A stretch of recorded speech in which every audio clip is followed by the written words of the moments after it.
दशमामध्ये रवी बुध बघा, इथे काय होतं, अधिकारी योग मिळतात तुम्हाला, चांगले अधिकार, प्रमोशन मिळण्याची शक्यता असते. अधिकारी वर्गांशी तुमचं कम्युनिकेशन चांगलं राहतं, त्यांचे संबंध चांगले राहतात.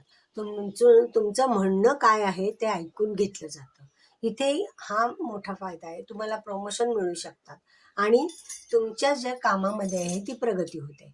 आणि त्याचं काम म्हणजे कसं आहे की कम्युनिकेशन तुमचं चांगलं राहतं, बुद्धी चातुर्याने तुम्ही कामं करून घेता, आर्थिक लाभ तुम्ही हुशारीने करून घेणार आहात.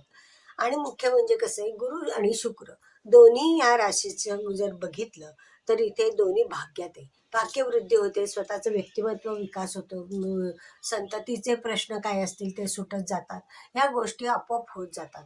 सगळ्या गोष्टी म्हणजे प्रवासही होतात, प्रवासातनं तुम्हाला फायदे पण मिळतात.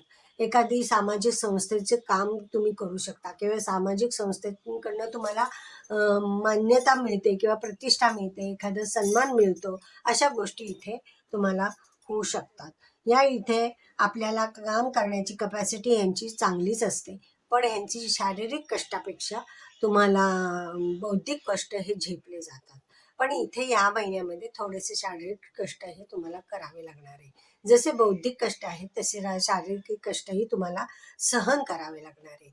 मुख्य म्हणजे जर तुम्ही काम व्यवस्थित झालं तुमचं, तर त्यातनं तुम्हाला कामाची कपॅसिटी वाढणार आहे. कामाची कपॅसिटी वाढल्यामुळे काय होईल, प्रगती वाढणार आहे, सातत्याने काम केलं जाणार आहे.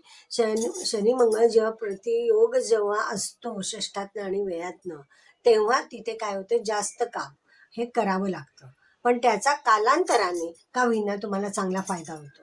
आणि दुसरी गोष्ट, तुमची भाग्यवृद्धी करण्यासाठी हा योग उत्तम आहे.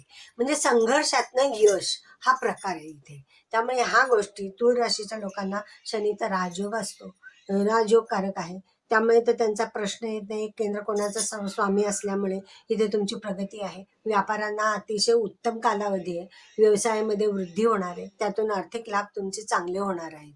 त्यामुळे ह्या तूळ राशीच्या लोकांना तर चांगलं आहेच आहे.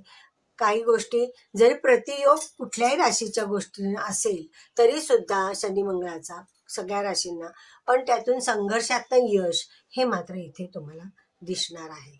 त्यामुळे अधिकार आणि भाग्यवृद्धी ह्या दोन गोष्टी तुम्हाला तुळ राशीच्या लोकांना यावेळेला मिळणार आहेत. भाग्यवृद्धीसाठी दोन्ही शुभ ग्रह, एक राजयोगकारक ग्रह शनी आहे आणि दुसरा जो ग्रह आहे तो गुरु आणि शुक्र, हे दोन्ही तुम्हाला चांगल्या प्रकारे यश देणारे असणार आहेत. शनी षष्ठात आहे म्हणजे शत्रूंचा नाशही तिथे आपोआप होणार आहे.